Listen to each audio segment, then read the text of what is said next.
kinds of people that take a cruise. These aren't forward thinkers. These aren't seekers. They're not pivotal to our survival. You ever hear somebody coming back from a cruise? It's one of the worst stories you're ever going to hear. Because they don't do shit. They don't want to travel to another country, interact with the new culture, try to figure out the train system or the money. All they want to do is just sit on a fucking boat. Just drinking, that's all they want to do. Right? Worst story you'll ever hear. Hey, how was your cruise? Oh, it was great. I was fucking laying there. There was a DJ over here on the 1 and the 2 wooka wooka thing, right? And then they had this chocolate fountain. It was like a fountain, but it was chocolate. And you stuck the toothpick in the food, and you stuck it in the chocolate, and you stuck it in your mouth. And then you'd be like, I want another drink. And they bring it all, you drink it, it dribbles down, and it gathers in your navel, and you punch yourself, you get in your mouth. And every day around noon, we'd line up for lunch. What's for lunch? We don't know. We don't make decisions. Whatever they give us. Yeah, I grew up in a very, angry time. You know, you were afraid of your dad's dad. I've talked about this shit before, but I'm still working through it, so just bear with me. You just were fucking, I love seeing kids nowadays loving their dad. Like, Dad, what's Dad? We want to go play, Dad? Let's go ride bikes, Dad! Dad! Yeah, when I was a kid, I was like, Dad, fuck, Dad, fuck! Run! Open a window! Mom, what did you see in that? Fucking lunatic, right? It was absolute fucking lunacy. And not just my house. I love my parents, but it was just the time. Everybody was fucking crazy. You were afraid, and people could put their hands on you, and other people's dads could hit you, and then you come home, oh, what the fuck did you do? I'll fucking hit you first, I'm just nuts. Teachers would grab you, dig their nails into your fucking neck. She'd come home. Well, she wouldn't have done that unless something fucking happened, right? It was all of that shit. Yeah, me and my siblings, we all beat the shit out of each other, you know? And then we all teased the dog, and the dog bit all of us, and we never got rid of the dog. One time the dog bit me in the face. I was fucking with it. It was eating it. I was like, and it just latched onto my face and was like that. My dad had to stitch me up and everything. We still didn't get rid of the dog, you know? He's a good dog. He had a moment. Jesus Christ. Well, Jesus Christ, you shouldn't have put your goddamn face down there near the fucking dog there. Right? Do you know why so many Caucasians need facelifts? Because we don't know about lotion. See that? Only half of you laughed. That should have been everybody. Yeah, but a lot of you were sitting there like, well, what about lotion? What is this lotion you speak of, and what is the magic therein? I'm not judging you. Not judging anybody. I didn't know anything about lotion. Never used it the first 33 years of my life. Never used it. Till one night I was going out with this black girl, right? She was getting ready, and she was just putting that shit on everywhere. Just slathering it on. I thought she had like a rash or something. I'm like, what do they got, like poison ivy? What's going on with you? She goes, no, I'm just making sure I'm not ashy. I said, ashy? She goes, dry skin. I went, wow. I guess I freaked her out a little bit because I was like, wow. She's like, well, white people get ashy too. I was like, yeah, you know, I don't think we do. Yeah, I've been alive for 33 years. No one has ever said, hey, Bill, you're looking a little ashy. I never even heard that word until you said it. She's was like, you're an idiot. Stick out your arm. So I stick out my arm, and ever so gently, she just drags her nails down. This smoke starts coming up. It's like pastry flakes flying off, track marks. She's signing her name. She's like, you see that? She goes, that's ashy. You're ashy? Freaked me out. I'm like, holy shit, I'm ashy. I didn't know anything about it.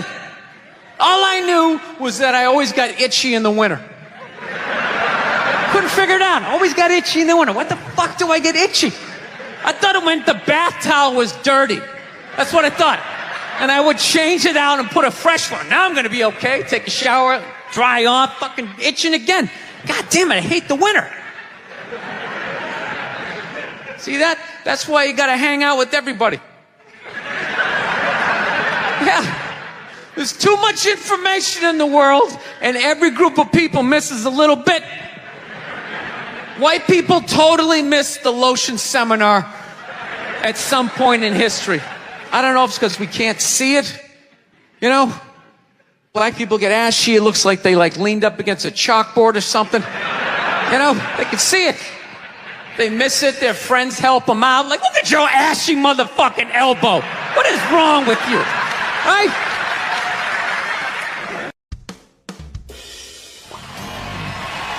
All right. Thank you. Thank you very much. How are you? Please be seated. Good evening. Thank you. Welcome. Welcome to this lovely theater here in downtown Montreal. It's unbelievable. Can't understand you. Female voice does not travel well. I don't know what it is.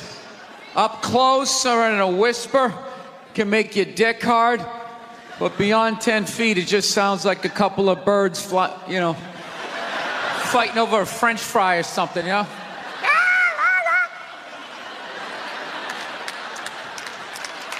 There you go. That's how we start. Somebody's coming out of the gate. I'm sick of Obama's wife. Yeah. Just running her. This isn't some Democrat, Republican shit. This is just in general. Just running her yap. It's just like, shut up. You know? You weren't elected. You know, your husband isn't running a lemonade stand. He's running the country. No, generally speaking, first ladies, they've been out of line for a good 25, 30 years. They think for some reason that their husband has the job, that now they should be chiming in like they know some shit. You know? Dude, if you had a leak at your house and you called the plumber, and the plumber comes in and he starts fixing it, what would you do if 5 seconds later his wife, who isn't a plumber, comes walking in? Well, I think we should run it over here. It's like, shut up! Just because you're fucking the plumber doesn't mean you understand plumbing. Okay? Now, this is all like my fears, because they're trying to tell us down south here that they're starting to gear up for Hillary Clinton to be running for president, saying I think that would be a good thing. Yeah, people clapping. What is that based on? Based on what? I don't get how she became a senator. That's shocking to you? She went from never holding political office to immediately being a senator. Why? Because she was fucking the president? Should Tom Brady's wife be the next quarterback of the Rams? Does he have some sort of magical powers? Like, you suck at sports? I couldn't throw it all, and then he fucked me, and I just picked up this ball, and I was just lacing it in there. It was incredible.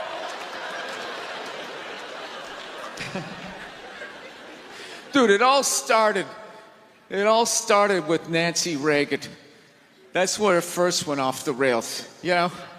She came out with her little bird body, you know, just her big head.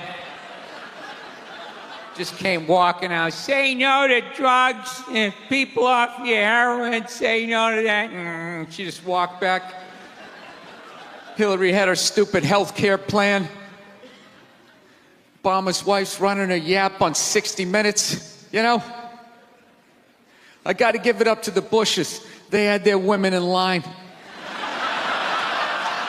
They did.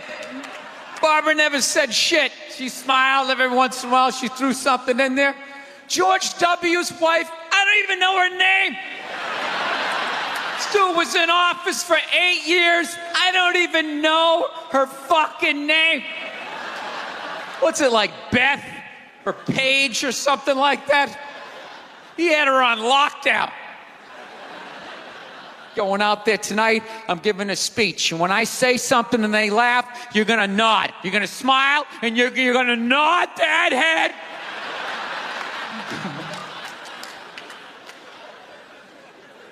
Is this how it's going to be? Really? Do you think like me saying this is somehow going to affect? She's still going to win. Listen, let me ask you this question. Do you think that a woman being president is going to affect anything? Do you?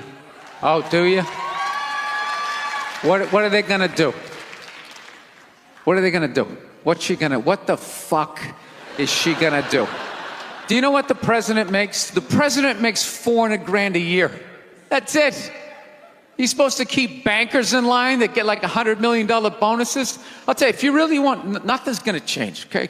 Black, white, dick, or clam. It doesn't make a bit of difference.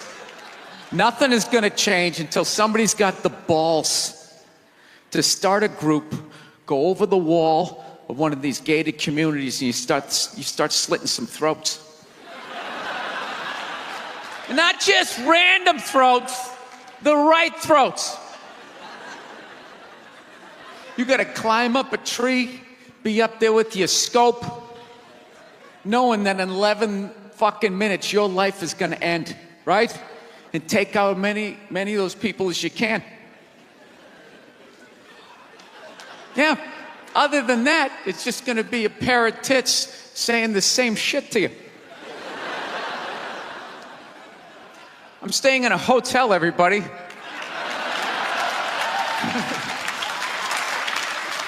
I like staying in hotels. They make me feel comfortable. I feel safe in a hotel. You know, you got the lobby. There's always somebody down there in case an axe murderer comes in. That's the first person that's going to get killed. You can hear their screaming when you're up in your room. Gives you a chance to plan. Barricade the door, you know, turn on the shower, hide in between the mattresses, right? Little misdirection. Back in the day, I used to stay in motels. I hated staying in motels. Could never feel safe. You were lying in a bed 2 feet from a door that just opened up out into a parking lot. Anybody in the world could just come walking up, kick the door open, you motherfucker, just drag you out of the bed. And you're just lying in that bed, so not ready to have a fight to the death. Sitting there half naked, like nodding off. Meanwhile, there's some guy on the other side of the door with a chainsaw, like, you're lying there like, it's kind of early to be trimming the hedges. And when that dude comes through that door, you lie to yourself as a man that if something like that happened, dude, I'd just jump up, grab a lamp, let's fucking do this.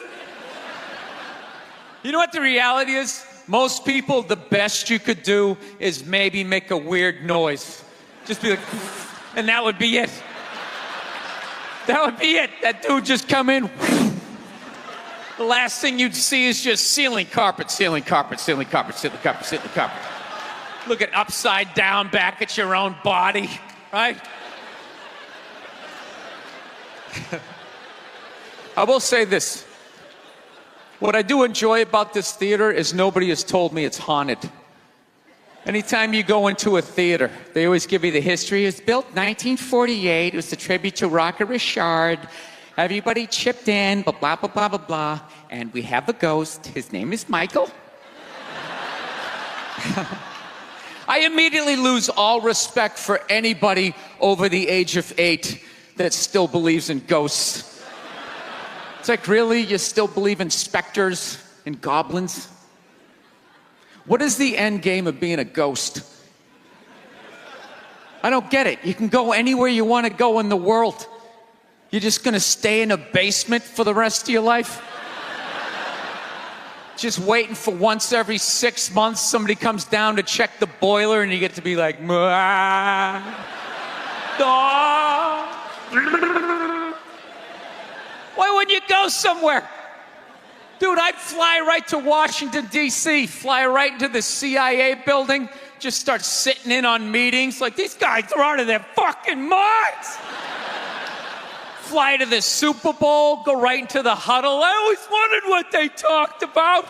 I live this fucking isolated life, man. I go on the road, I'm in green rooms, and I just fucking, I'm just by myself all the time. You slowly go fucking crazy. I did a gig recently. I was in Ireland, and I was in the green room by myself, and I went to turn on the light. It was one of those pull switches, and it wound up around itself, looked like a little noose, and I immediately just thought, what if I just stuck my head in there and just turn the lights out, literally and figuratively. Was not thinking about killing myself at all the second I thought, what if I just fucking did that? And then I looked in the mirror, I caught my eye, and we both laughed.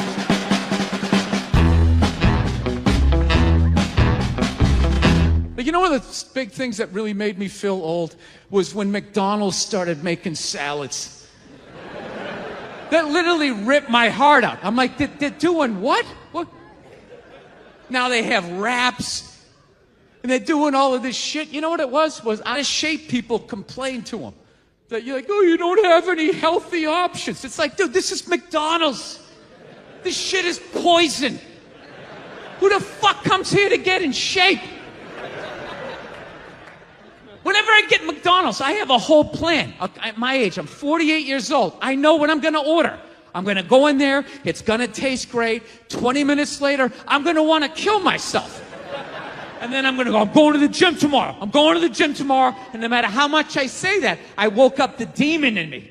I woke up the demon, and all that grease is just coursing through my veins. And no matter how much I want to go to the gym, there's going to be this other voice going, dude, get an Egg McMuffin. Go down there and get an Egg McMuffin. And I'm going to sit up like the Manchurian Candidate. Okay, we're going to McDonald's. My in-shape voice is in the back going, no, what are we doing? Go to the gym. I'm just going to drive right down, right? I know what it is.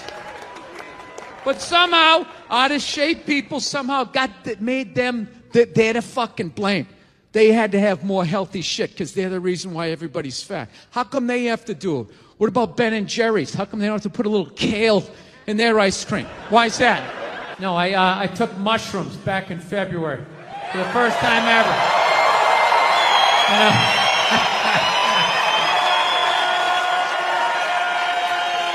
This is the perfect state to tell this story. You guys should literally you should have mushrooms on your fucking license plate. All right, so here's the deal. I never fucked with anything like that. I was always a booze guy. All right,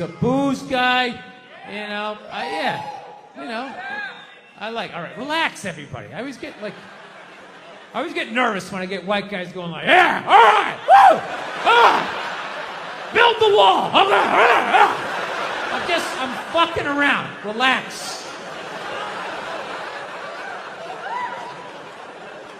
It's frightening to listen to, but that's what being a guy is. You're not allowed to have emotions. So that's all of that shit comes out when you drink. Do something dumb so I don't feel stupid.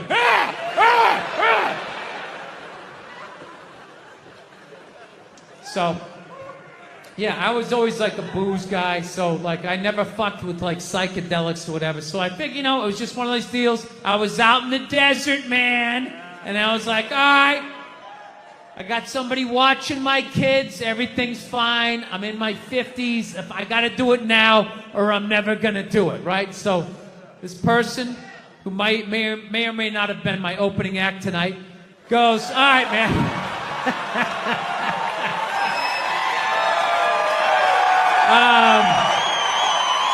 He's a good man. He's a good man. He says to me, he goes, all right. He goes, okay, just take like, it's always just like, all right. So, like, how fucked up do you want to get, all right? And there's always like a square, and it's like, okay, don't eat the whole square. Just like bite one corner, lick the other one, and then rub the other one and let it absorb in your face or whatever. So I'm like, all right. He goes, how far into it do you want to go? I go, I just want to trip a little bit, nothing fucking crazy. So he goes, fine. So I eat just a little bit. So I get a little nauseous or whatever. At first it feels like I ate some weed, but then all of a sudden, like I notice shit that's not alive, looks like it's breathing, right? Like the refrigerator, looked like it just did a lap around the house. It's kind of... nothing threatening, It's just like, it needed it, TV started getting bigger. It's looking like it's gonna fall on me. All right? And I was doing fine. I was fine. I was like, I know that TV's not getting bigger. And if it is, I don't give a shit. Go ahead. Spill that pixelation all over me. I don't give a fuck. I know I'm tripping. I'm having fun. I'm giggling. I'm laughing at shit. I'm putting things together, right? And everything is fucking great. And all of a sudden, about an hour in, all of a sudden, this profound sense of loneliness and not feeling loved just washed over me. Yeah, and I was just like, I fucking knew it. Look, if you're being a dick, apologize. But other than that, yeah, go fuck yourself. Yeah. Everybody getting in trouble. Like a bunch of children. I was doing a gig in Dallas and some waitress wrote on a piece of chalkboard. She goes, we like our beer the way we like our violence. Domestic. All right? Yeah, I gotta tell you something. That's a great fucking joke. There is zero fat on that. You need every word of that joke. You take one word out, it doesn't work. It's a perfect joke. So whatever, nobody gives a shit. One person comes in, they don't like it. They ask the manager to take it down. He's just like, hey, that's our sense of humor here. Have a beer, go fuck yourself. That's what we're doing. So she takes a picture of it, she puts it up on Facebook, and all of a sudden people start complaining, and they fired the manager and the waitress because of that. Yeah. I don't understand. Like, what do they think's gonna happen if somebody reads that joke? Like, you're some guy who would never hit a woman, Would never hit a woman. You can't hit women. You can't. You honestly cannot. You ever see how they fall? They fall like toddlers, It's like they never fell in their life. They never put their hands out. It's horrific to watch. You can't hit them, right? So what are you telling me? You're telling me someone who never hit a woman is gonna come walking in, read that joke, just be like, wait a minute.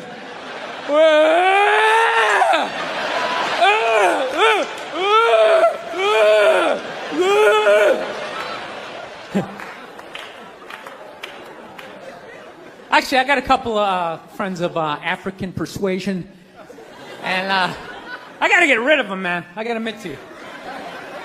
I'm finding I'm spending too much money on clothes hanging out with them. Because I gotta fucking try to keep up with their wardrobe. It's like every time they go out, they got all brand new shit on. All brand new shit. So when I show up with my white version of brand new, which is, I ironed the shit, right? I ironed it, right? It's new. They just start trashing me. I can't keep up with them, man. They got like fucking 58 pairs of sneakers. Ever notice that shit? Like every color fucking Timberland. And I don't give a shit what fucked up color their shirt is. They got a pair of shoes to match it and a hat. It's like a rule or something. They're the worst. Even when you wear some new shit, there's like some sort of rule that you gotta like space out the amount of time within which like that you wear it. Because God forbid you wear the same shirt within a 10-day period, one of them's gonna notice. All of a sudden just look at you funny like, this motherfucker's got the same shit he had on last Tuesday. And then the whole car's like, oh shit! Then everybody just starts making fun of your fucking clothes. First they do the math, like what was that, 5 days ago? 5 days? This motherfucker got 5 shirts! He got 5 shirts! And they start breaking it down. Yo, his first shirt be saying Monday, next shirt be saying Tuesday. Yo, on the weekend, he ain't been wearing no shirts.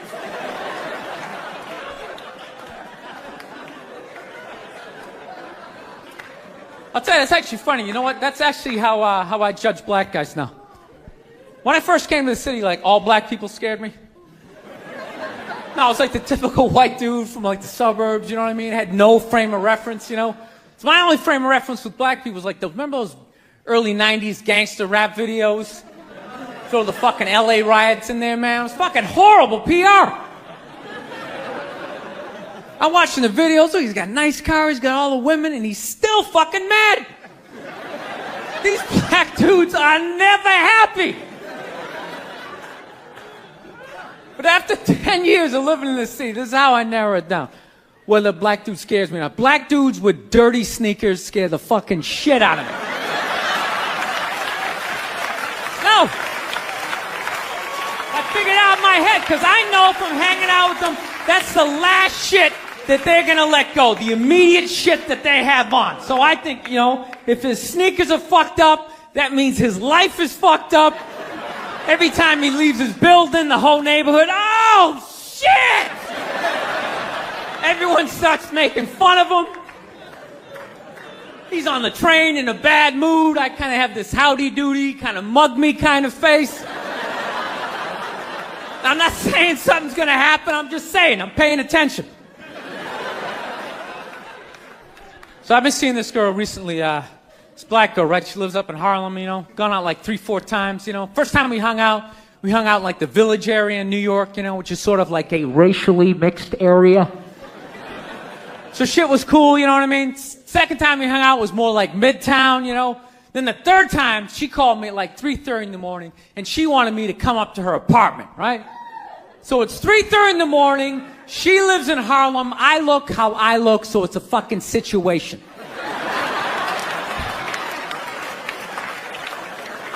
Yeah, because you know the deal, right? Basically, a white dude feels comfortable up to about like 98th, 99th Street, you know what I'm saying? The second the streets start getting into like triple digits, like 100, 101st Street, start getting like a little asthma, like, oh, fuck, it's starting to get a little high up here. You feel that little tightness in your chest? Can you feel that? 106th Street, you're like leaning on shit like, dude, where'd all the cabs go? How come there's no taxis up here? Dude, what's a bodega? I don't know what that is. Let's get the fuck out of here. So I'm praying to God she's going to tell me to take the subway, get off at like 105th Street, 103rd, you know, which is like the first stop in Harlem where I can still look over my shoulder and see like all the white people like disappearing over the horizon, you know? But she goes, no, man, you want to get on the Uptown 2-3 train, you want to get off at 125th Street. I'm like, God, fuck, 125th Street. Jesus Christ, that's like right in the middle of everything. I'm going to be surrounded on all 4 sides. I can't fucking do this.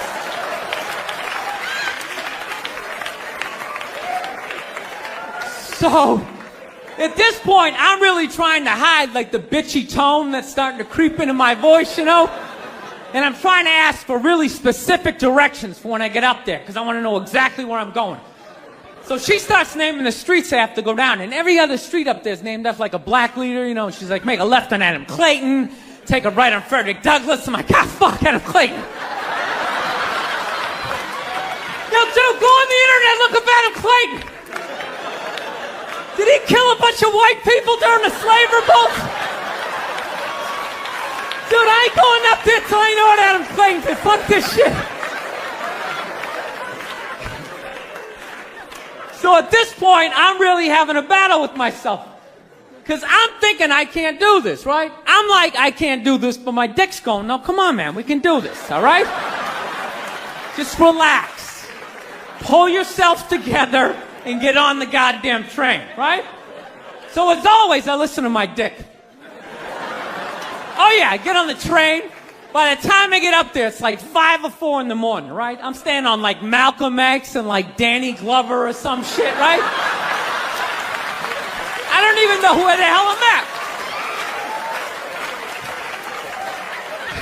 When I see the street I want to go up, I want to go up St. Nick. I can literally see her apartment building, but there's like 5 or 6 black dudes standing right on the corner, right where I want to walk by. So I'm like, fuck!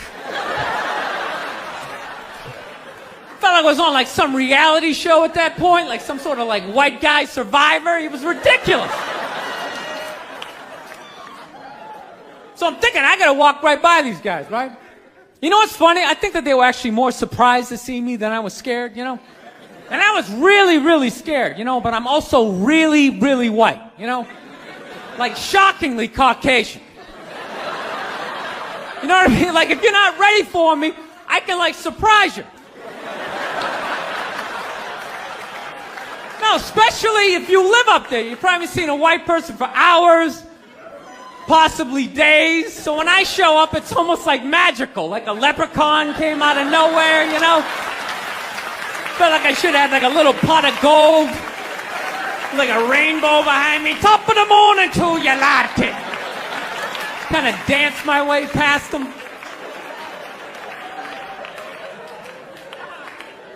But it's been going all right, you know? Once I get in her apartment, I'm fine, you know? I relax, sit down, you know, watch a hip-hop countdown. Pretend like I know the groups, you know what I mean? It's just getting there that's a fucking pain in the ass.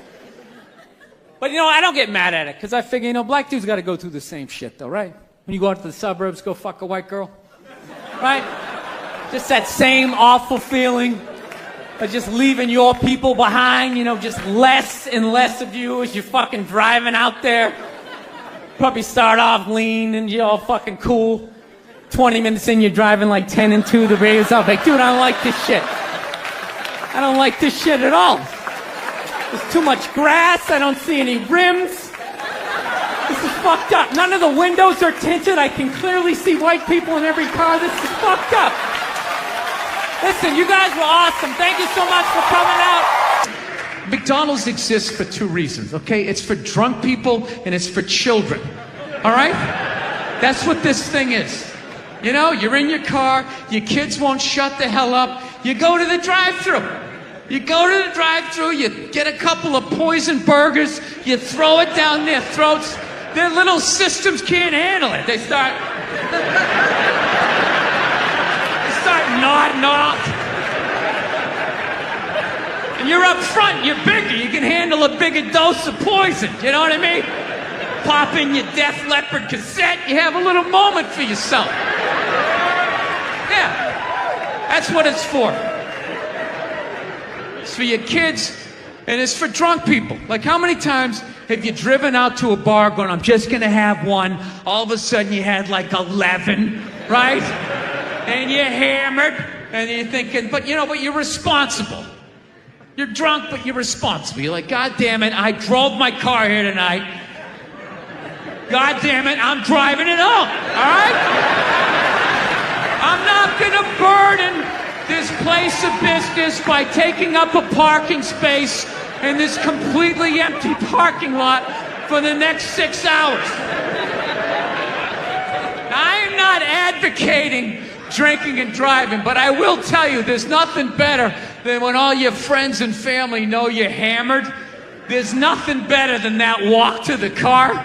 It's incredible. Women are screaming, people tearing at your clothes. You feel like you're in the Beatles. Oh my God, no! Stop! And you're like, no autographs! I'm sorry, I have to go! I'll be back! Get him off me! South, man, I had a real weird experience last time I came down here. I was in Nashville, right? Sort of an awkward social situation, right? I'm sitting at this bar. There's this white dude sitting like 2 stools away. I don't know him. He doesn't know me. And that Terrell Owens story was in like sports news. So I try to make conversation. I'm like, man, look at this guy. This guy just signed a $40 million contract. He's already bitching, man. How much money do you need to make? And the dude looks at me. He's like, you know what I say? And then he looked over his shoulder, which I now know is the telltale sign that the N-word is coming, and it's coming hard.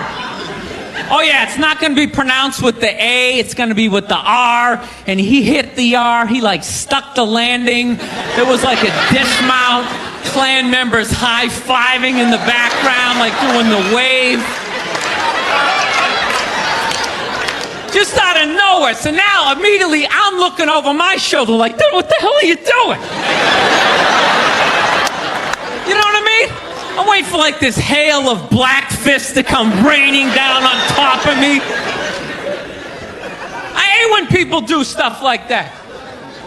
That dude made me part of like a potential ass kicking that I had nothing to do with. You don't do shit like that. He just had that word, hot potato, just threw it in my lap.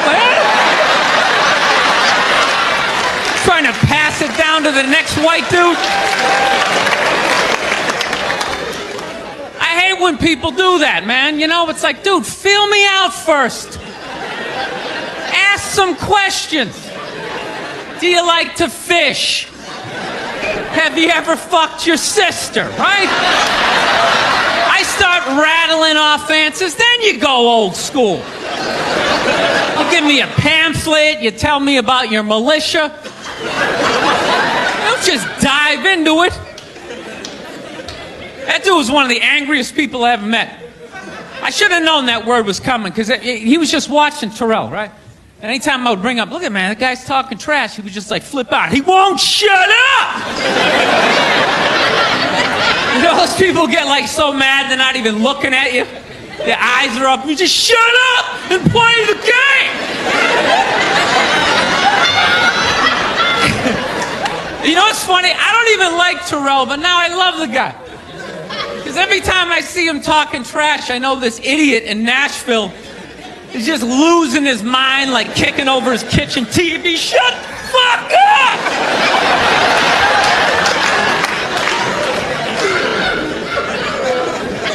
I like violence, man. I am. Not like when it happens to me or if I see it live. I like watching it on TV, you know? Watching people, you know, get attacked by animals. Just get blasted in the face or something, you know? Like, I'm a huge sports fan. You know my favorite, like, moment of, like, the last year was in sports? That Detroit Piston, Indiana Pacer bench clearing brawl. Wasn't that great? That was one of the greatest things I've ever seen. I was so confused when I watched ESPN that day. They were like, that was absolutely disgraceful. Basketball fans, it just must be it. I'm sitting there looking like, I'm a basketball fan. I loved it. I thoroughly enjoyed watching out-of-shape civilians get the shit kicked out of them by professional athletes. It was fascinating. And I think as sports fans, we kind of had it coming, right? Because how many times you gone to a game, right? You got a little too drunk. You started screaming at some dude on the field who could clearly kick the shit out of you, right? If you saw him in the parking lot, you'd be like, hey, can you sign my stamp collection? I think you're awesome. You get in the game, you're all drunk. You're like, you suck, buddy! You're a piece of shit! And they're always calling him up. Come on up here! No, come on up here! Well, they came up there. They did, and they kicked the shit out of everybody. It was great. It was like a cartoon. You're like beating up whole rows of people at once, like... I loved every second. I love how Ron Artest punched the wrong guy. Wasn't that great? He taught that dude a valuable lesson in life.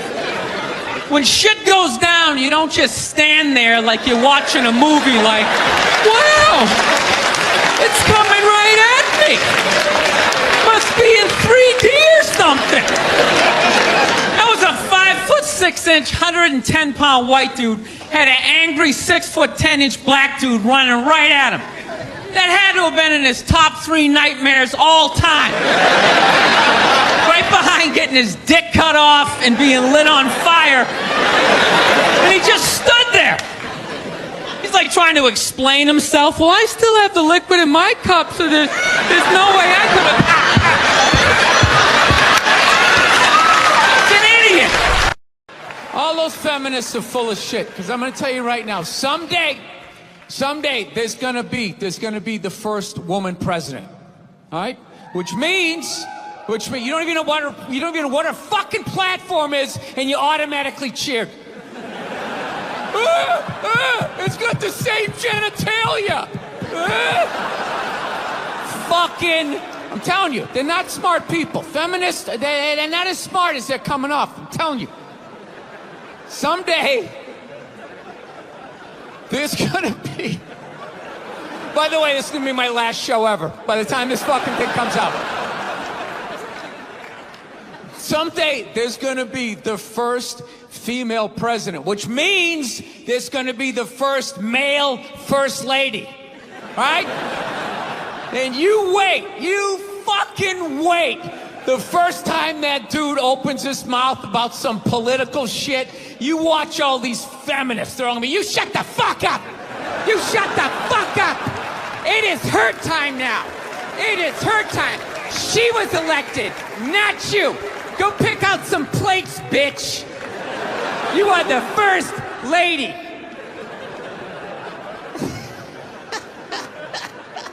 He's gonna get treated like Tom Arnold when he was with Roseanne.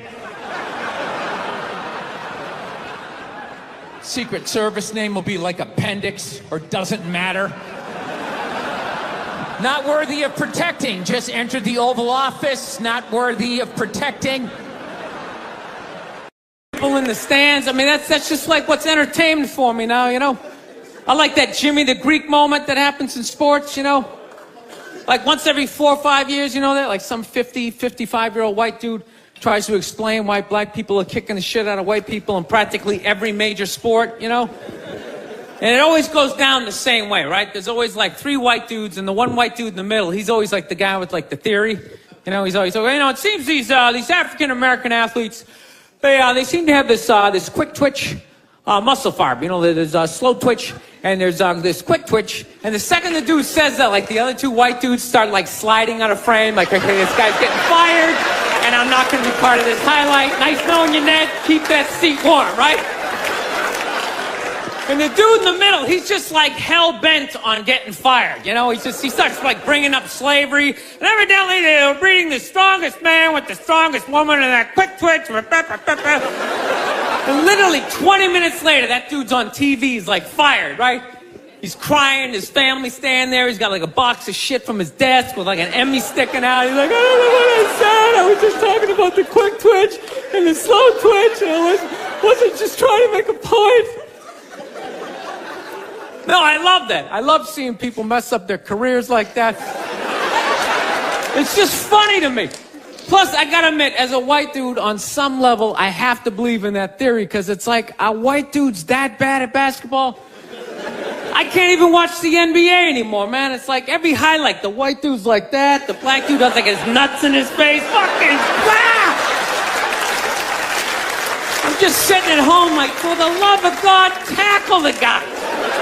Jesus Christ, get out of the way. Do you ever get tired of those 2 nuts flying over your head?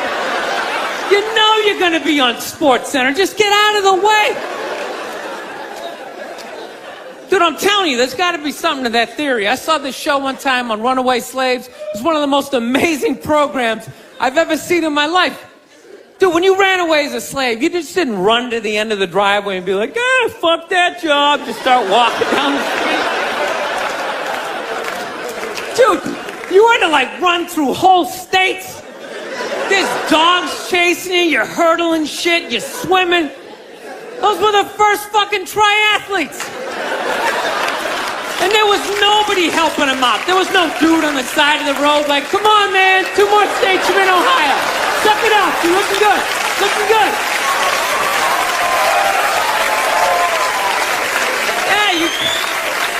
Dude, you were on your own.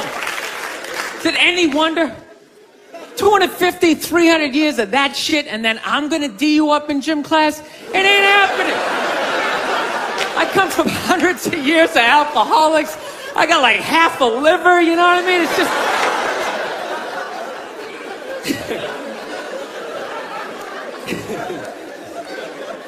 You know what's funny to me about that stuff? You can't even like, you know, I obviously know that theory's crazy, but it's just like, you can't even bring up how well black people are doing in sports. Everybody gets all weird about it, which I don't understand because it's like a compliment, you know? Like, feel how weird it is right now. You know, I just brought that shit up. I'm saying something good, right? I saw a coach get in trouble for that shit. Like, his team was like 0-6 or something. They just couldn't win. And every week the press was just getting on him more and more and more, right?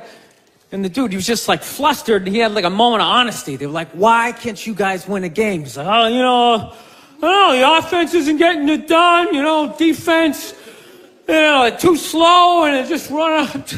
Tell me, we got to get some more black guys in this team. Because I'm telling you, it's just not. And immediately everybody's like, what? Everyone started freaking out like they had no idea what this dude was talking about. It's like, are you watching Sports Center? Or do you see the Olympics? Like, I love the 100-meter dash, right? There's always like 9 black dudes and that one token white guy in like lane 8. And I'm just sitting there going, come on, man, one time. Just one time, just win the bronze, just do what you gotta do. The white dude always stays with him till like the first turn, then he like fucking blows out his hammy. Those other 8 black dudes are like,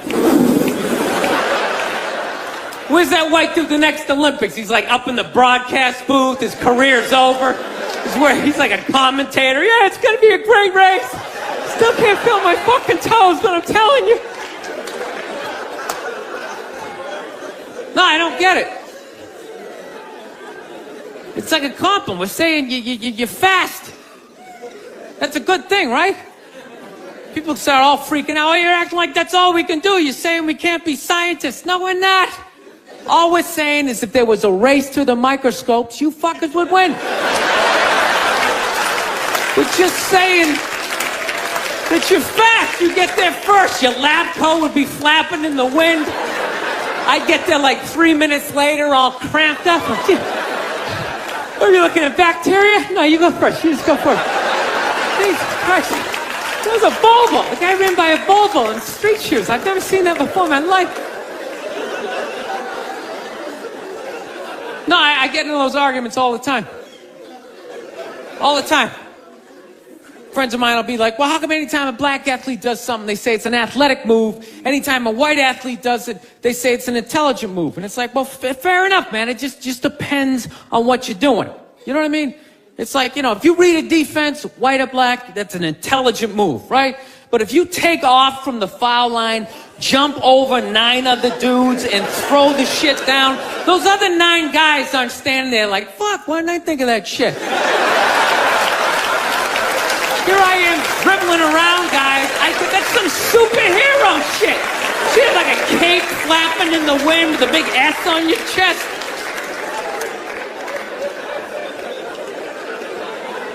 I'm telling you, man, that's the funny thing about Hitler.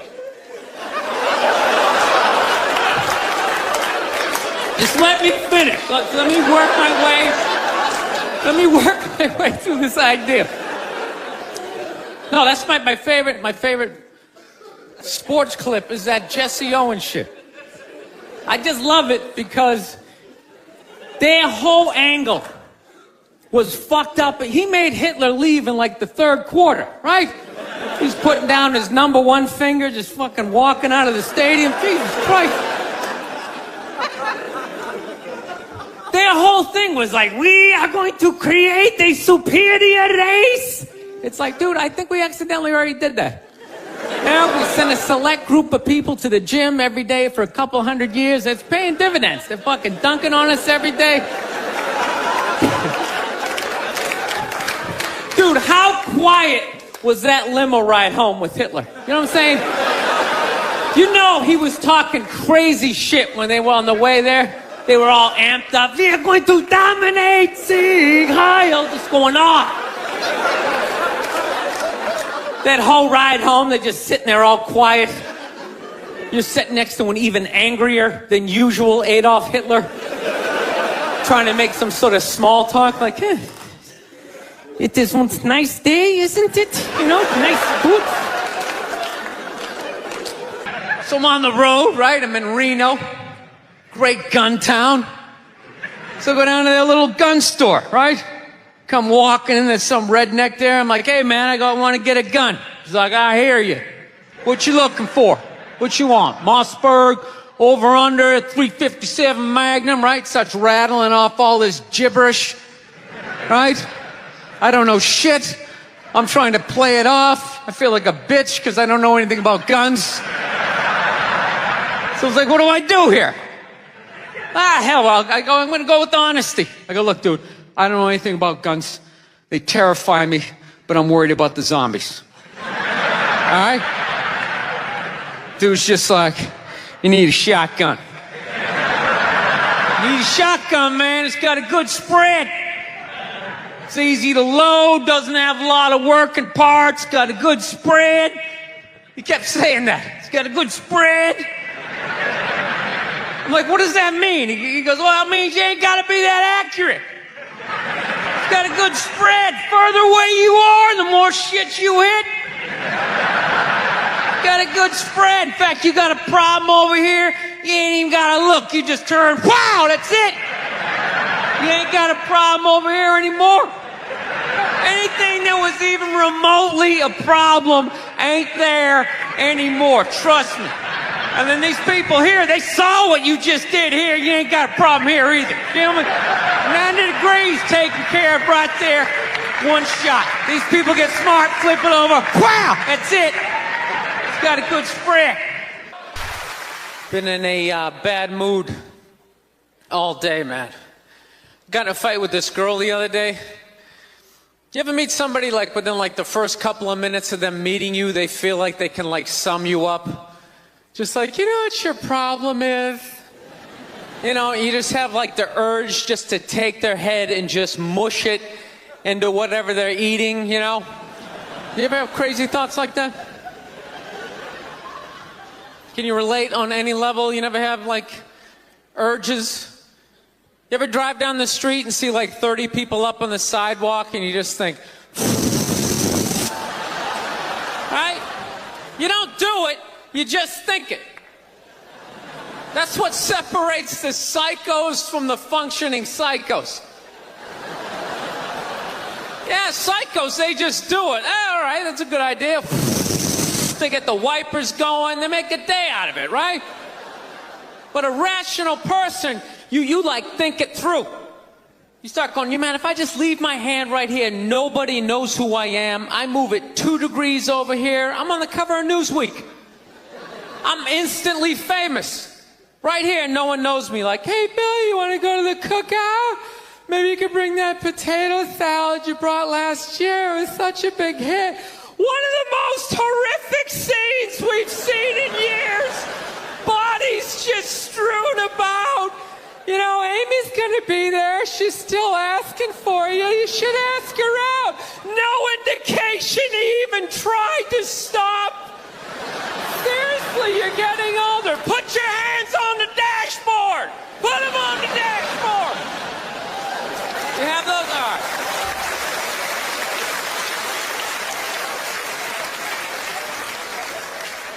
No, I have that stuff all the time.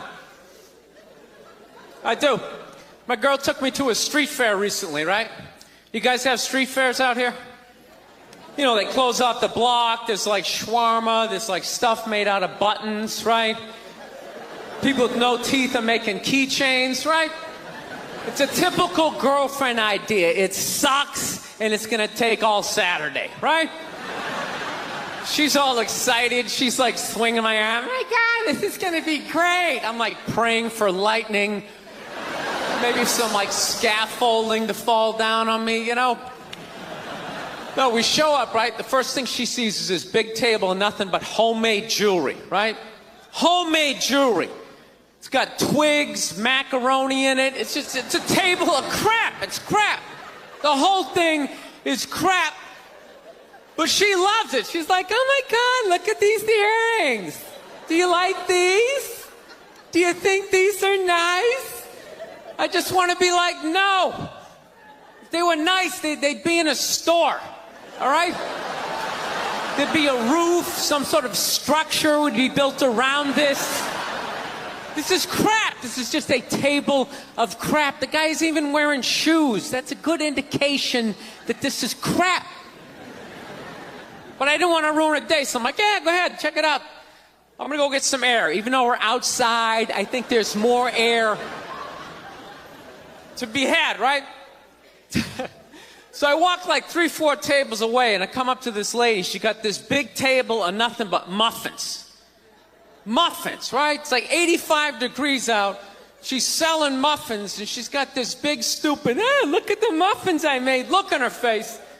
And the second I saw that part of my brain was just like, dude, what would happen if you just walked up and just said, hey, lady, these your muffins? Oh, yeah? And I just started going, blam, blam, blam, blam, blam, blam, blam.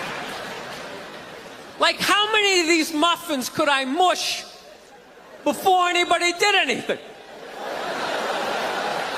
I mean, realistically, I think I could have got the whole table. Because even if you saw me doing that, it would take at least 5 to 6 seconds to process. Like, did they say he could do that?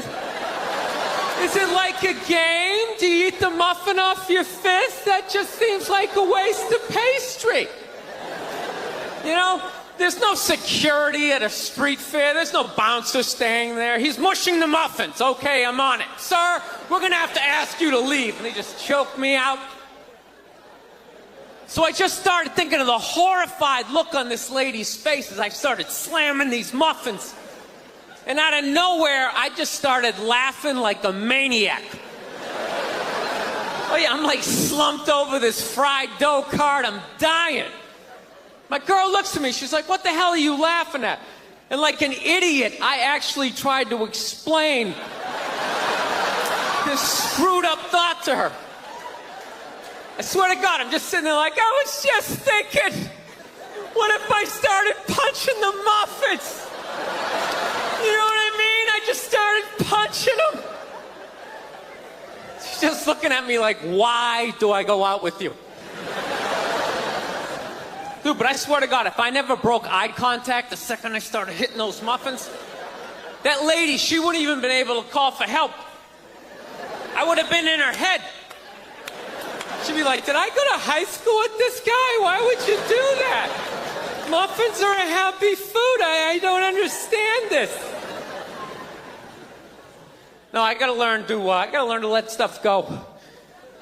I do, I got issues. I do. My neighbor got her dog fixed. Got this dog neutered, brand new dog, puppy. Got the thing neutered, and I'm like, what the hell did you do that for? She's like, well, you know, if I didn't do that, he was going to hook up with another dog.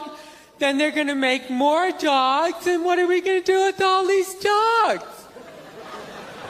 It's like, why don't you just let them go? They're animals. They'll be fine. I think that's what every city needs. Just a nice pack of wild dogs just running down the street. It'd help with the obesity problem. Just chase people to the cars after they eat some big meal, you know? Just a nice pack of Rottweiler just running down the street. Listen, I'm out of time. You guys were awesome. Thank you so much. Have a good night. Thank you. Thank you very much. How are you? How's it going? Yes. Nice to be here on such a fun week. I know. I don't want to hear it. I don't watch politics. So, we're going to keep it light. All right? Here we go. All right. Well, I just got over the flu. which is fantastic. You know what I mean? Had it last month. Whenever you have the flu, or like COVID, you know, you always lay in bed and you try to like figure out who gave it to you. You know, just going through this Rolodex of people that coughed on you, sniffled near you, walked by an Asian or something. You try to fight it. You like, they say on the internet, that's where all the disease comes from. I know who gave it to me. I sat next to a shoeless cowboy on an airplane. Guy had no socks or shoes on the whole flight. The whole flight, I'm sitting there looking at his dirty Jesus feet. And all I'm thinking is the next pandemic is growing in the bottom of his feet. And all I'm going to be is the next, you know, patient number 2, whatever the next disease is, you know? So I'll tell you what kills me is I looked at the guy and all I'm thinking is, you know what? God made that guy. You know, and he keeps making that guy. Like one mouth-breathing moron after another. Yet we still go to church on Sunday, and what do? We praise him. When is the constructive criticism coming? Like, dude, when's the last time you made a Gandhi? Somebody empathetic, you know? So, my problem is I didn't get the flu shot, you know? I'm old school. I kind of still do the vaccine thing, you know? I know, some people like it, some people don't, you know? I don't know. It's a weird thing, though. If you get it, what do? You side with the evil pharmaceutical companies. You know, if you don't, then you're aligned with people who don't wear shoes on an airplane. All right, let's get to what you all want to talk about. All right, ladies, you're 0-2 against this guy. 0-2. All right, but you learn more from your losses than your wins. So, let's get into the game tape. All right, ladies, enough with the pantsuit. Okay, it's not working. Stop trying to have respect for yourselves. You don't win the office. Like on policy, you know? You gotta whore it up a little. I'm not saying go full Hooters, but find the happy medium between Applebee's and your dad didn't stick around. All right? You all know how to get a free drink. Okay? And I know, listen, I know a lot of ugly women, feminists, don't want to hear this message. But just tease him a little bit. Make a farmer feel like he's got a shot. Swing a state over a little bit. I'll be honest with you, I am so psyched that this stupid election is finally over. Took forever. You know? Yeah. Everybody knew who they were voting for 4 years ago. And then they just drag you through a year and a half of this stuff. Like, who was sitting there watching the debate, still not decided? Two of the most polar opposite people ever. It's like, all right, let's see. What does the orange bigot have to say? How about the real estate agent that speaks through her nose? Oh, there's a point. This is so difficult.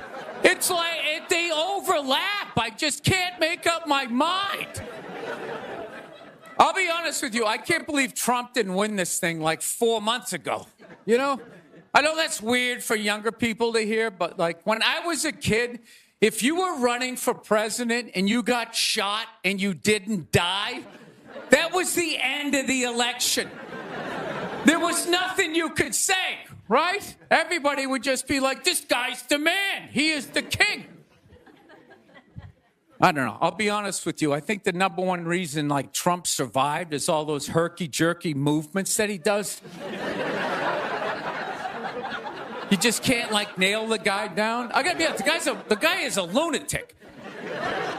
He literally got shot and immediately jumped back up and started yelling in the direction the bullets were coming from, unarmed. That's not a sane human being. I would have been on the ground crying in the fetal position, all right, give me the truck. I don't want this job anymore. Just tell her she won. Tell her she won. But Trump's got all those weird, coming out. I think the guy couldn't get like a bead on him, And like right as he pulled the trigger, like Trump was just like, and Sleepy Joe, and the bullet went by his head.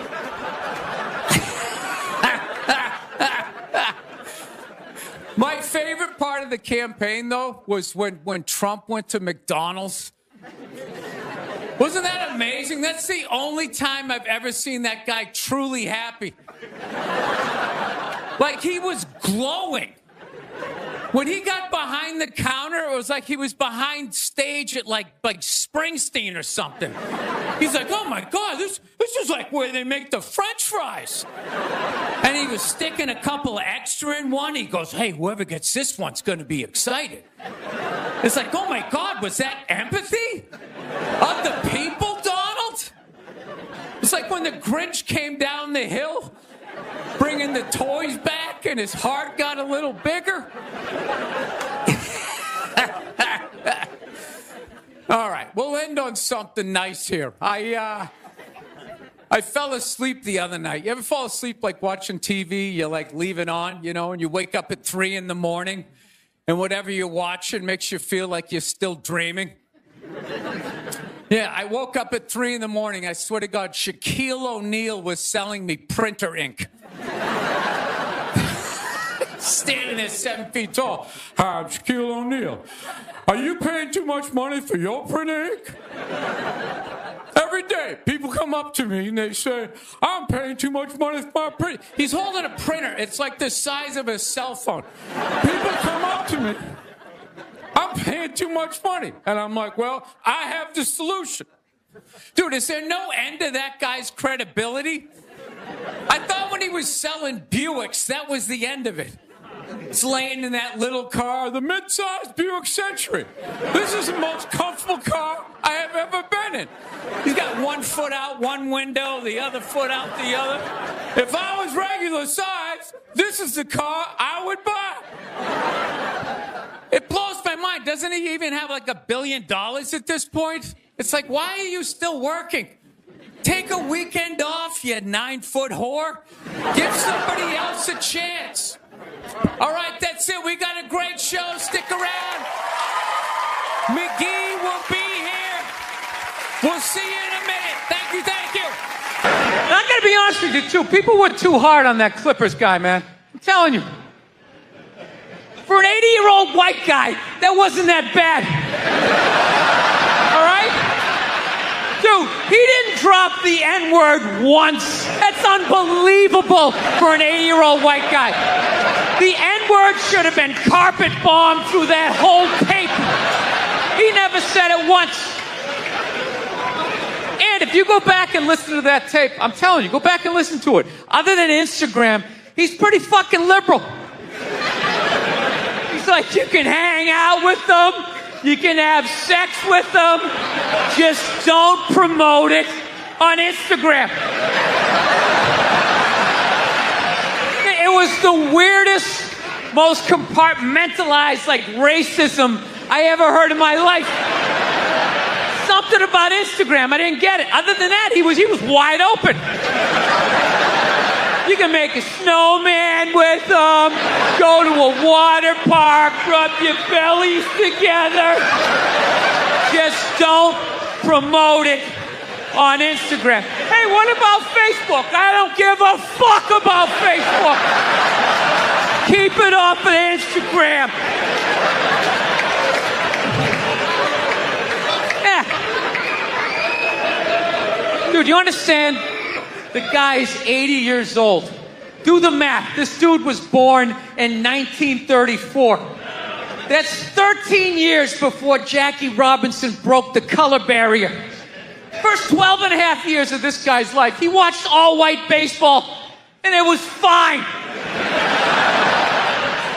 First 12 and a half years. Up next, Whitey Willoughby. There's a line shot out to Peter Peckerwood. What a catch! Unbelievable into Chris Cracker, what a great day. What a great day for a ball game. White baseball, white players. Dude, his parents were part of the generation that finished off the genocide of the Native Americans. All right? That's who taught him his ABCs. I'm telling you, you can live too long. You can live too long. I'm telling you. You wear out your welcome.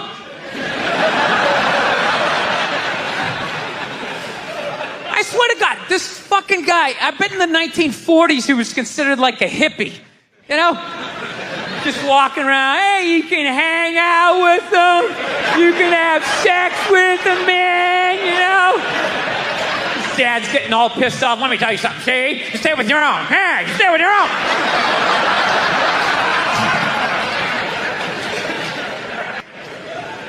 I'm not saying these people are right, and I'm not saying that I'm right. I know I'm a fucking moron, you know? But that Duck Dynasty guy, I know what he said was wrong, but I don't get the shock. He said that homophobic stuff, and people are like, can you believe? Yeah, I totally can believe it. If I was in Vegas, I would have put 90% of my shit on that he was going to say it. I'd give him a 10% benefit of the doubt, just in case. Are you seriously shocked some redneck with a beard down to his dick, sitting in a boat in the middle of a swamp, shooting varmints? Like, what did you think he thought? Did you think he had, like, some progressive ideas on same-sex marriage?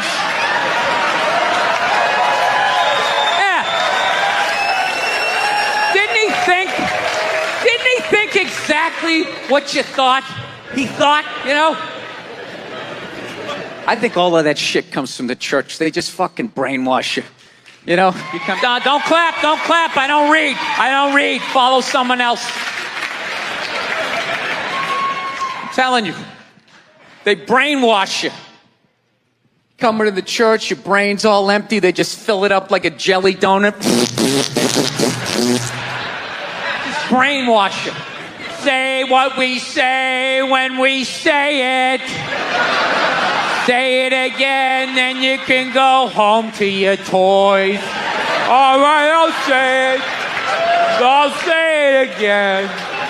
Now can I go home to my toys? Right?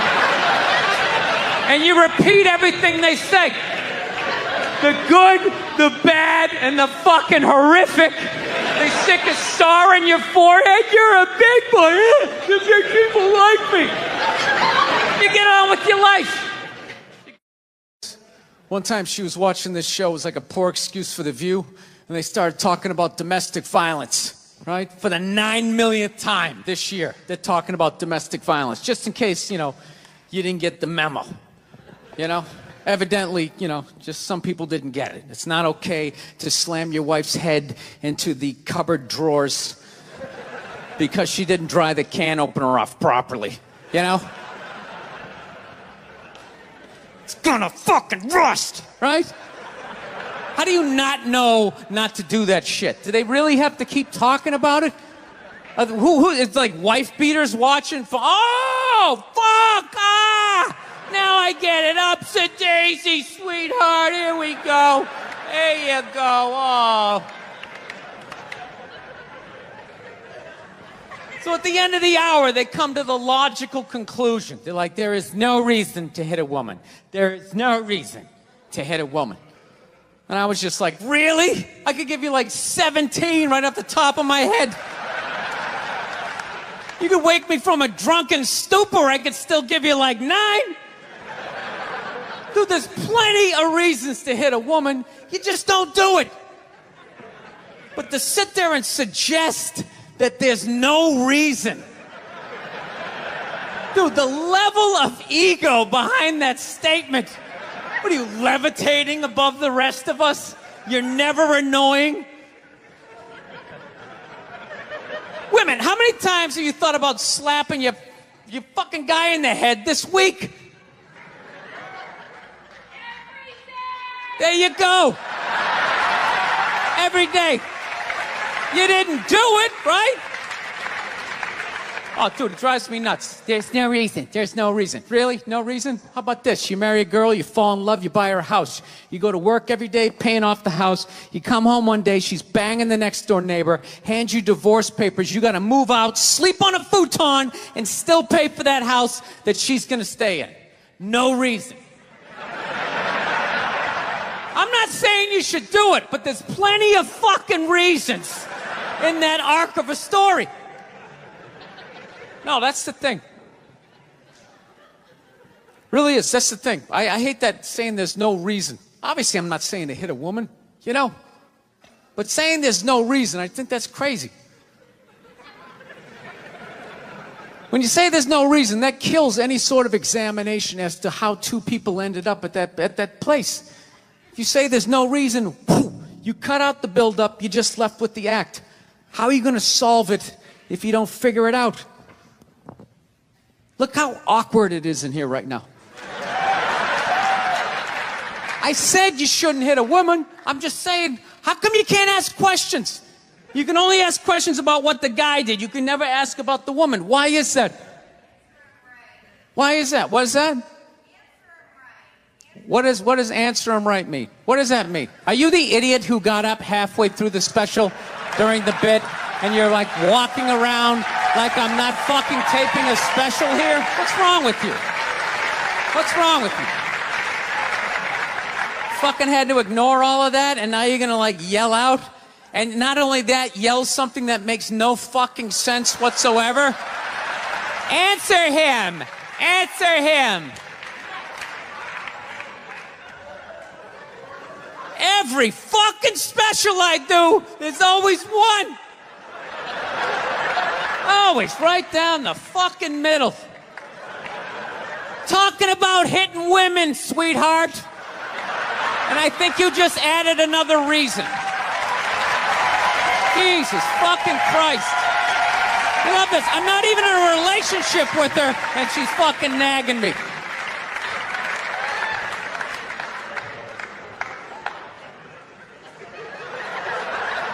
Fucking unbelievable.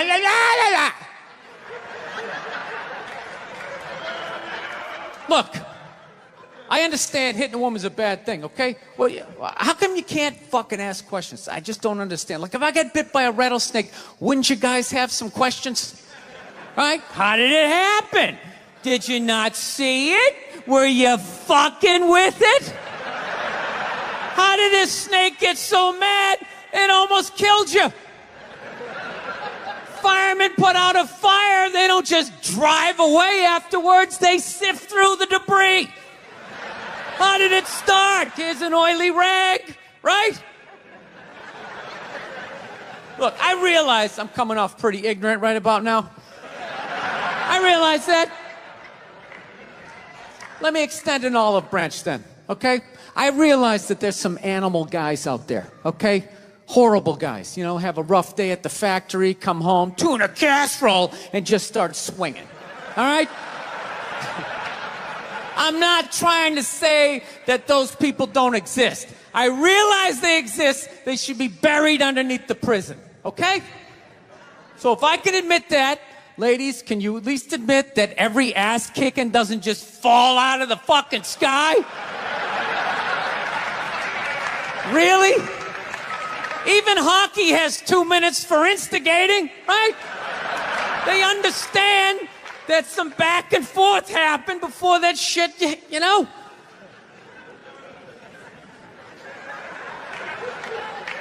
You know what it is? It's every case is handled like that Rihanna one, where they just say, the guy's a piece of shit, fuck this guy, blah, blah, blah, send him to jail, and then they never ask anything about that. You know, I'm not saying he should have done it, but I'm just saying. Just saying, dude, in your heart of hearts, what do you think was going down before that happened? You think she was just sitting there going, oh my God, Baskin Robbins, you want to get some ice cream? You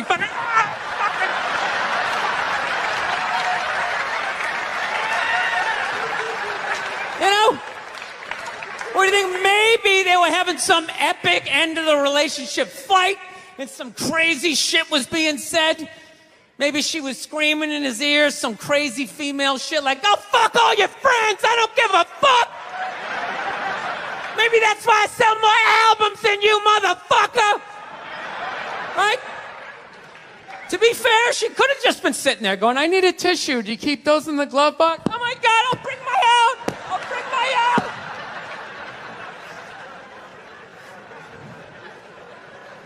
Now, fuck that, because you know what it is? They never address how women argue, which I think is a core of a lot of that shit. You know? And I got to tell you something, man. Like, I never knew how women argued. But after 20 years of losing every significant battle in a relationship, I finally figured out how they argued. I'm going to tell you something. I'm starting to turn this franchise around. I have begun a winning tradition. This is how they argue, as far as I can tell. All right? If they're right, they argue the point. And they stay on point and make sure you stay on point until you're down on your knees, apologizing, begging for forgiveness. All right? No problem with that. Totally respect it. But here's the thing. If they're wrong, they go rogue. They go off-road. They start thinking of shit you're sensitive about. Maybe you don't get along with your dad. And in their head, they just start concocting this evil statement. Totally designed, this desperate Hail Mary attempt to make you so fucking mad, you just call him a cunt. That's what it is. And cunt trumps all the bullshit they did to start the argument. Now it's not about that. Well, that's no reason to call me a cunt. And then that's it. You're in this room now, right?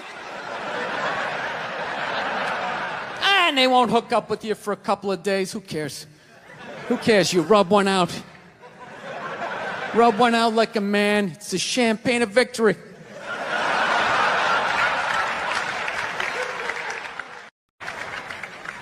I want to get a gun. I do.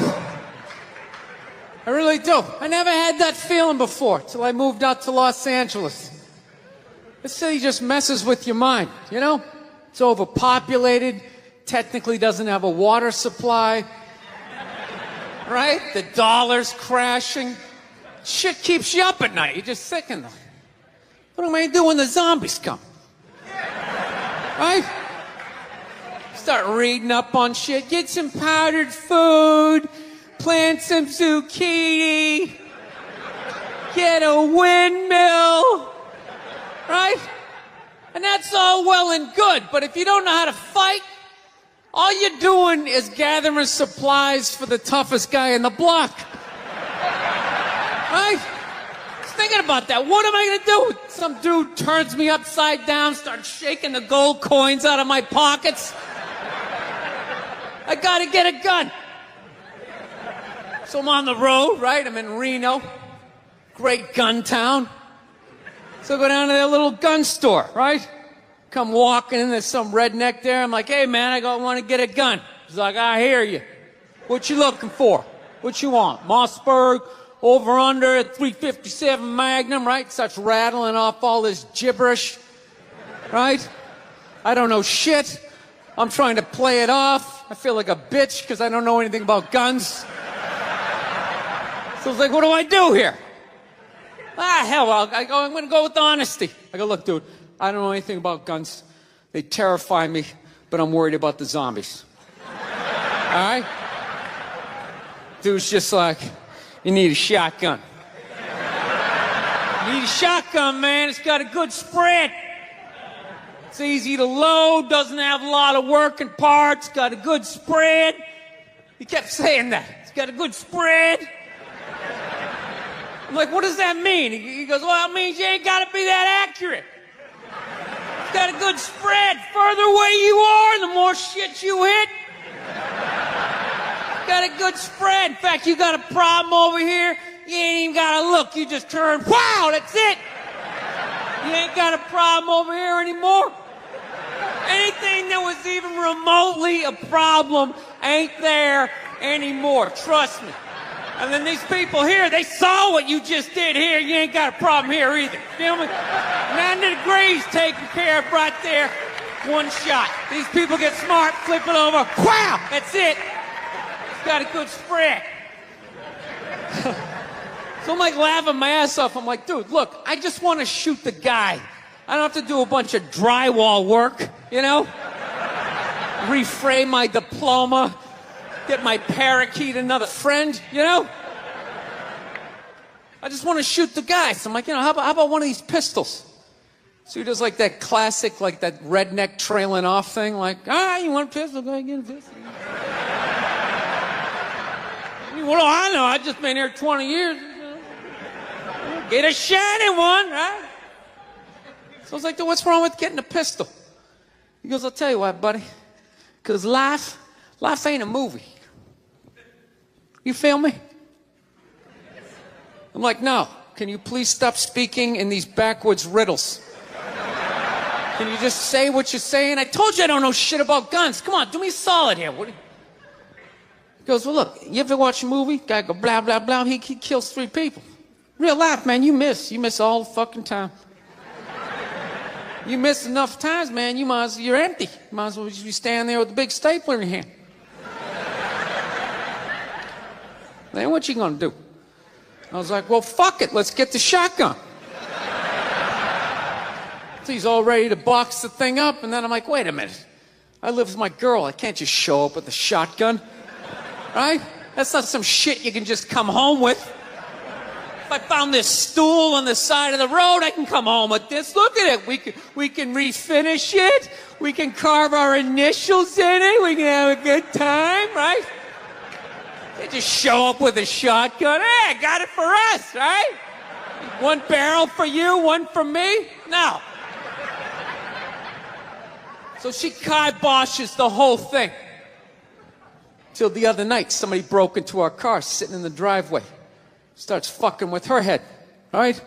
So she starts reading up on guns, you know? She's reading too much, because now she wants to get one, but she's just like, well, I heard you got to keep the bullets in the safe, keep the stock in the garage. And then what? Then what? I run around the house and assemble it? There's some dude's chasing me with an axe? You know? Are you even thinking this thing through, sweetheart? Running around. Where's the scope? It's in the living room. He's in the living room. No, we're getting this thing. I want that fucking thing loaded right on the bedroom wall. Right there. I'll put that thing on my jam sleeves. Just like that. There's no other point. That's funny, though, when you talk about getting a gun, you know? People, like, they either totally for it or completely against it. You know, they either go nuts and start screaming, right? Or they start throwing out those stats. Yeah, actually, you increase your chances of getting shot by 80% the second you get a gun in the house. Really? What, because I'm going to load it and shower with it? Like,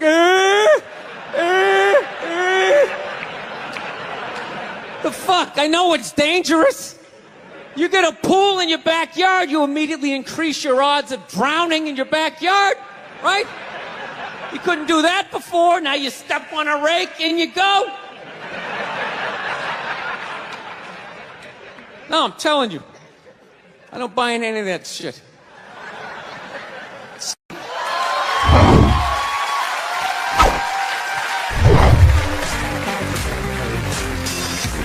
All right, thank you. Thank you very much. I here from Los Angeles. I live in Hollywood. There's a ton of plastic surgery out there. You know, a lot of people getting like facelifts. I don't know if you guys have those up here. You know, those awful ones where people start to look like, you know, little Filipino, you know. You got a little Filipino? Yeah, 52-year-old white guy. Yeah, that's how. Why would you get a facelift? Can't you look at other facelifts and realize they haven't worked all the bugs out yet? People, if you're thinking about getting a facelift, just do yourself a favor. Just wait it out. Let them practice on other people's faces. You know, didn't we learn anything with hair plugs? Hair plugs don't look half bad now. Saw this commercial the other night. The guy's like, oh, God, I wish I did this 10 years ago. It's like, no, you don't. 10 years ago when they were stapling ant legs to the top of people's heads? Everybody's eyes watering, trying not to look at your hairline? You wish you got hair plugs 10 years ago? Do you wish you got polio 60 years ago? Are you even listening to what you're saying historically? I'm telling you, the facelift, you can't do it, man. Why can't you just be your age? There's nothing wrong with being 50 and looking 50. Like, what would you rather be, 50 and look 50, or be 50 and look like a 28-year-old lizard? That's basically your options, right? I'll tell you what the problem is, is that the facelift is actually a white problem. I've never seen a black guy with a facelift, ever. Other than like the Jacksons, but they're all out of their minds, right? But I've never seen a black dude with a facelift, ever. You know why so many Caucasians get facelifts? You know why? Because we don't know anything about lotion. See that? That should have been a bigger laugh, but there's too many white people here. I'll help you out. You can put lotion in other places other than your dick. All right? If you ever wondered why your dick looks brand new, but your face, you're starting to look like an aging pirate. Because you need to increase the circumference of the lotion distribution. No, I'm not judging you. I didn't put lotion on my face the first 33 years of my life. Never put it on. Till one night I was hanging out with this black girl, right? And a couple times during the night she took it out, put it on her elbows, problem areas. I thought she had like a rash or something. Like, what do you got, like poison ivy? She goes, no, you get like a little ashy. I went, ashy? She goes, dry skin. I went, oh. I guess that kind of offended her. It's like, oh. She was like, well, white people get ashy too. I was like, yeah, I don't think we do. I've been alive for 33 years. No one has ever said, hey, Bill, you're looking a little ashy. I never even heard that word until you said it. She's like, you're an idiot. Stick out your arm. So I stick out my arm. She just goes, it's like pastry flakes flying off. Track marks. She's like, you see that? That's ashy. What's up? All right. Thought I just got itchy in the winter. See, that's why you got to hang out with everybody. Right there. Oh, there's too much. Seriously. There's too much information in the world. And every group of people misses just a little bit. Like, white people totally missed the lotion seminar. I don't know where we were on that one. We missed that shit the way black people missed the whole register your weapons summit, right? Just never got, really? You're gonna groan that? I'm the only guy who's seen 17 rappers get busted for that shit? Every time I see it, it just blows my mind. It's like, what, do you just want to make an album over the phone? Why would you do that? Is that like the new auto-tune? No, it breaks my heart. Every time I see it, I just think, God, if he just had one white friend. One white friend in his entourage. The dude would have been standing there all dried out, itching like, dude, is that thing registered? Dude, are you serious? That's like 3 to 5 mandatory. Get that the fuck out of there. So, thank you.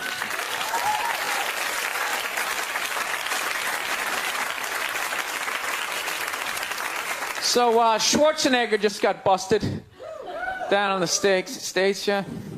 That poor bastard, huh? Jesus Christ, another great man. Another great man brought down by another gold-digging whore. No? You don't think so? You don't think that was a great man? Really? 3 decades of awesome movies? Bangs one made and now you don't like them? Tell you something, that's a great man. He is. First of all, I get why he did it. Why wouldn't he think he could get away with it? Look at his life. Look how he talks. That guy should be unloading trucks in Transylvania. That should have been the height of his success.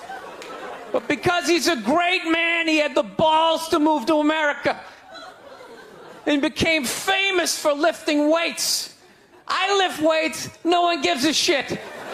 He stands there, people can't get enough of it. That should have been the height of his success. He says, fuck that, I'm gonna be an actor, despite the fact no one can understand me. Becomes one of the biggest actors of all time. That should have been his height. He says, fuck that, I'm marrying a Kennedy. Bam! He does it. Cherry on top, he becomes governor of a state he can't even pronounce. Why wouldn't this guy think he could bang his maid in his own goddamn bed and not get away with it?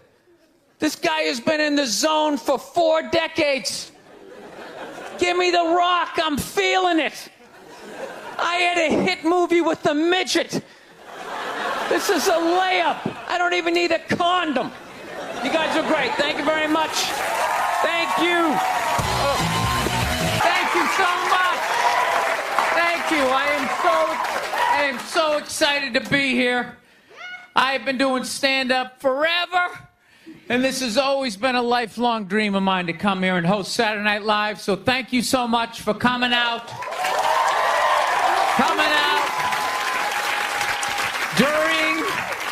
During these difficult times, you guys all look like surgeons with your masks on. Makes me feel comfortable that you're wearing masks. I like people who wear masks. That's good. You're listening to the eggheads, the people we all cheated off of in high school, right? Keep listening to them. And then if you don't wear a mask, that doesn't bug me either, right? Take out your grandparents, you know? Take out your weak cousin with the asthma. I don't care. It's your decision. There's too many people. It's a dream come true. If you're that dumb and you want to kill your own family members, by all means do it. Stops you from reproducing. It's literally a dream come true.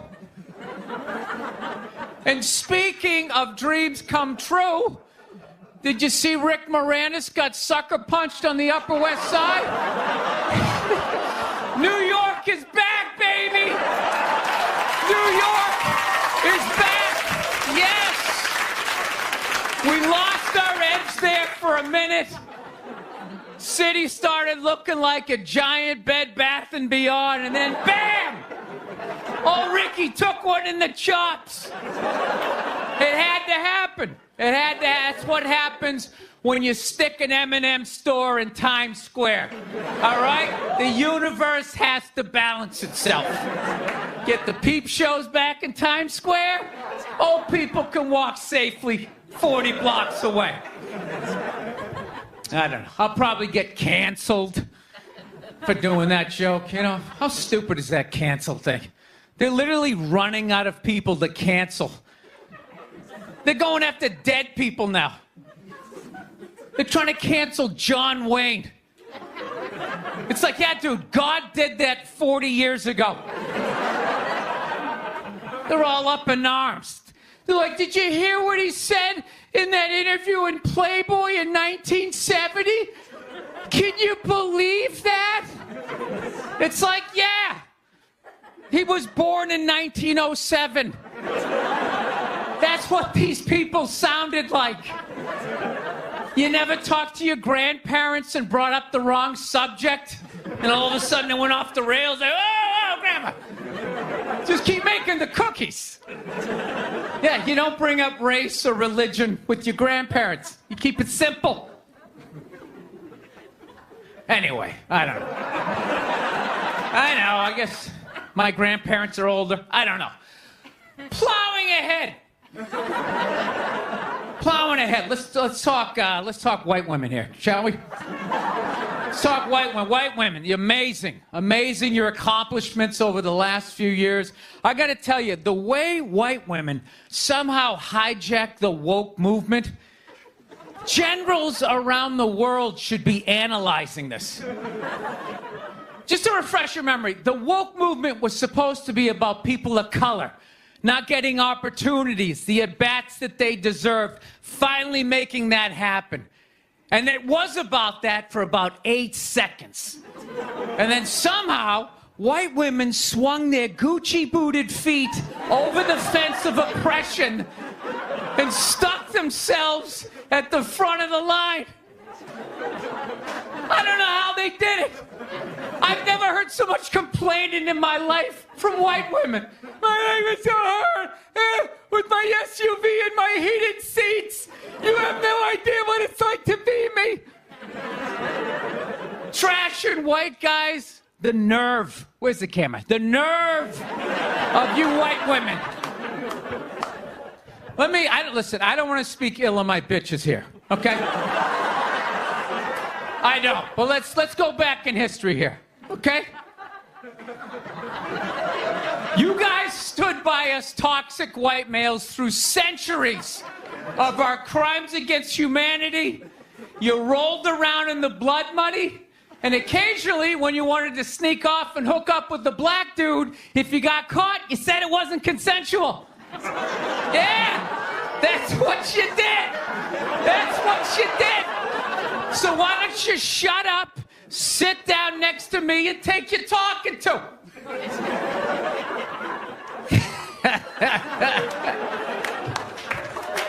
Thank you. So, I haven't been in New York for about a year. You know, I was here last year. I was shooting a movie. Had a great time with Judd Apatow, Pete Davidson, and all the guys. Yeah, had a great time. And I hadn't been here in like 13 years, and I immediately noticed how extra crowded the city was. And I was getting all claustrophobic. I'm like, what's going on? How much are people not using safe sex and making all these babies, you know?